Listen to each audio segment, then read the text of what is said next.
All right, guys. Well, the big news in Manchester City still is that Kevin De Bruyne is leaving. And I ask you both this, and Pete, we can start with you, but which direction would you go in replacing Kevin De Bruyne? Obviously, replacing is a strange word because there's no replacing what Kevin De Bruyne has brought, but do they continue going for this youth movement they've been on, maybe a Premier League proven player, go overseas for a young star, completely different profile? Which way do you go to try and replace Kevin De Bruyne? Multiple players? Yeah, I think obviously it's a real tough job to replace Kevin De Bruyne. World-class player, what a servant he's been to Manchester City as well. I think it's almost an impossible task to find a direct replacement for him. I'm sure they've been planning for this moment when Kevin De Bruyne was eventually going to leave Manchester City. But you saw at the weekend what he did when he helped them come from behind to beat Crystal Palace. He was outstanding in that game. Although he's not been on his best maybe for the last couple of seasons, still such an influential figure there. For me, the dream signing would probably be Florian Wirtz from Bayer Leverkusen, top player, German international, played at the highest level, Champions League, and also for his country at World Cups as well. So I think for me, he would be the number one target if you can get him. Not an easy deal to do, but he would be the one that I'd be looking for. Morgan Gibbs-White has also been mentioned as a possible target. He's had a very good season for Nottingham Forest, scored goals, created goals. I just think if Forest qualify for the Champions League, it's going to be pretty hard to get him out of the City ground. So yeah, not an enviable task to try and find a replacement for De Bruyne, but Manchester City have got the money. They've shown in the past they can replace legends, so I'm sure Pep Guardiola will be confident he can find that right player to replace the Belgian. You know, there's noises around the City ground, isn't there? Nottingham Forest, the same as Newcastle with the FFP and PSR, and it's stupid. Two of the most sustainable clubs in the Premier League. We're going about this quite often, you know, about Newcastle potentially having to sell players to strengthen the squad in different areas. And Nottingham Forest are going to be no different. If they do have to sell Morgan Gibbs-White, that could be a real avenue for Manchester City. I've seen him play a couple of times this year, and I've been really impressed with him. Obviously, he didn't get called into the England squad straight away, but I think it's going to be a matter of time before he's a regular in that England squad. His work rate off the ball. I mean, I saw their game against Everton this weekend. Although Nottingham Forest were poor, he never stops working. The position that he plays, he'd be a great sign for Manchester City because they've got that blend of youth now with the experience with De Bruyne leaving.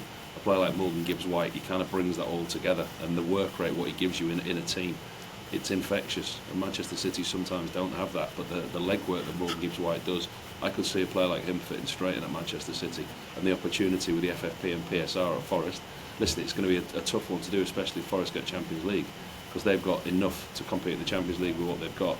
I like what Forest do, the way that they play football and the way that they play in the Premier League. They spend a lot of time without the football, so they're a team that's perfectly made for the Champions League and for cup football, as you've seen this season with the FA Cup.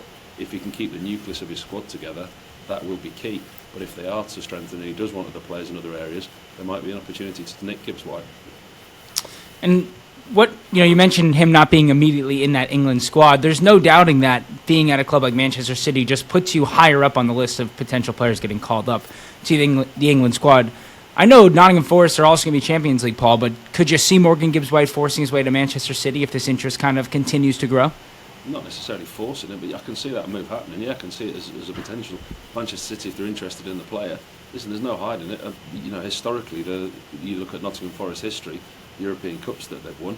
Manchester City of recent times are a bigger club. They guarantee you almost Champions League every season, and they guarantee that you're competing at the top of the Premier League.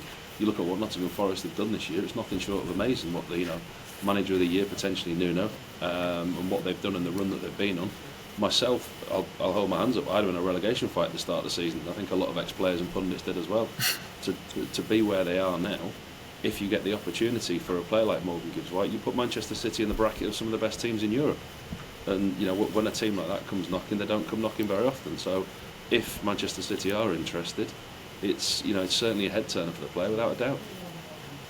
He's got a huge opportunity, a real audition to put himself in that window for Man City when they play each other in the FA Cup semi-final at Wembley. If Gibbs-White was to have a good game against City, then it's only going to increase their interest in him, and I'm sure Man City will be keeping close eyes on his form between now and the end of the season, and to see whether he does break into that England squad as a regular as well.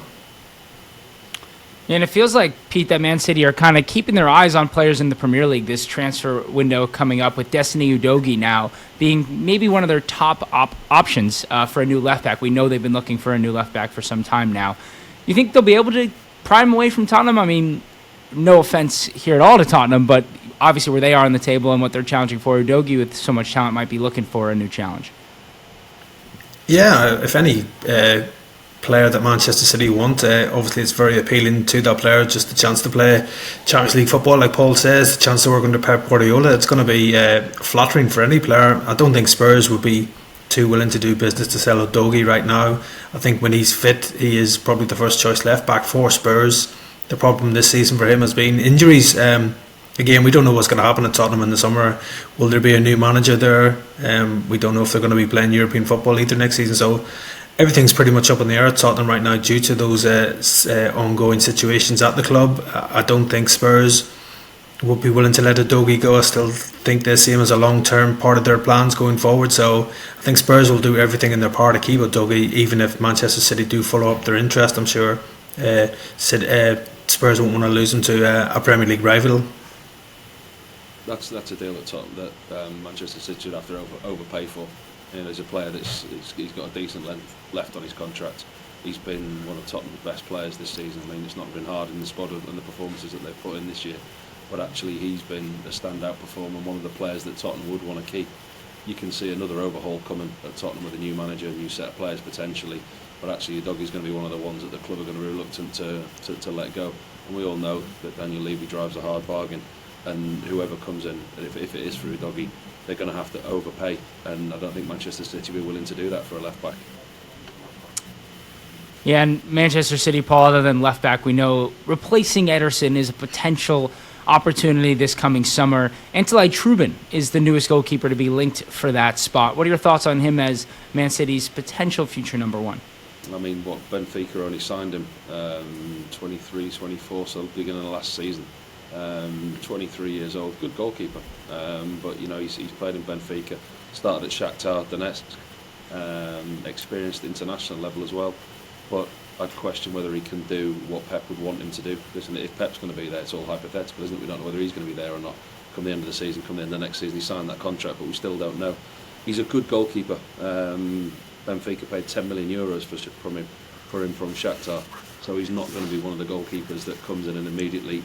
Listen, what I'm trying to say, it's skirting around the edges, giving you the stats, facts, age, teams he's played for, everything. It's a risk. You know, buying a goalkeeper like that and putting him straight in the Premier League, it's a risk. You know, you look what Liverpool have done with Mamardashvili. He's a top young goalkeeper, similar age, similar quality. Sent him out on loan, and he'll come back in and he'll be number 2 to Alisson for next season and potentially the season after. And if you're talking about that type of recruitment for Trubin, then yeah, maybe that type of deal would work. But if you're looking to go and recruit a number 1 goalkeeper immediately, I'd have my doubts that you put him straight in as a potential replacement for Ederson. It just seems to me City are making moves to find their next long-term goalkeeper. Obviously Ederson's 31 now. I think he turns 32 the time the Premier League starts next season. You've got Ortega there as well, 32. Both players under contract until 2026. I just think one of those keepers leaves City this summer, whether it's Ederson, there'll be more interest from the Saudi Pro League, I'm sure, in the Brazilian, and then Ortega, I think he won't be too happy to be playing second fiddle again next season. I think to River is at Manchester City, he probably wants to go out and be playing more regularly. There's been interest from Germany in him. Bayer Leverkusen are believed to be interested in Ortega as well. So I've just got the feeling that at least one of those goalkeepers will leave the Etihad this summer, and City will have to bring in one new goalkeeper at least. And I wouldn't even rule out both potentially leaving, especially if a big offer does come from the Saudi Pro League for Ederson. It's something that City would probably reluctantly consider, and I'm sure it's something that the player himself will consider as well. He's rotated them both in and out this season, hasn't he? You know, Ederson coming in and out the side through injury, but also through lack of form. He's not played to the levels that the manager would have expected, and he was looking for the answer. Ortega's a top number 2 goalkeeper, and he could play as a number 1, and that's what we've seen this year. And like you say, there becomes a time where you get 2 number 1s who want to play. You compare it to the situation at Liverpool with Kelleher. You know, Liverpool have been wise because they didn't obviously see Kelleher as the successor to Alisson. So they've gone and got Mamardashvili. Kelleher will inevitably leave at the end of this season. Next season, Mamardashvili comes in for his first season. He's not going to want to play every week. If he gets a couple of early rounds in the Champions League, plays 10, 15 cup games, in his first season at a massive club like Liverpool, he's going to be happy. So they've got a quality number 2 goalkeeper who's happy to sit on the bench behind Alisson, who's not going to be knocking the door down to play every week. If Manchester City lose one of their 2 goalkeepers this summer, then they would possibly look, and in that way Trubin then comes back into the conversation in the same way that Mamardashvili is, because he's a decent number 2 who can potentially step up and be number 1. I would be surprised if they went with Ortega as number 1 for next season. I think he's good enough to, but I'd be surprised if Pep went with him just as a number 1. There will be a massive clamber for Ederson in the Saudi Pro League. The quality of goalkeeping is massively improved, but there's Kieran Casteels, he's at Al Qadsiya. He's got the Golden Glove at the moment this season with 14 clean sheets. There's a few, Edward Mendy's there, he's at Al Ahly, but there's a couple of places in the teams, Al Hilal, Al Ittihad. There's certain teams that could pay and would take Ederson in, and he would certainly improve any team in the Saudi Pro League that he went into. So yeah, if there is a big money move for him, and after being rotated in and out the side this season by Pep, it might be one that suits everybody.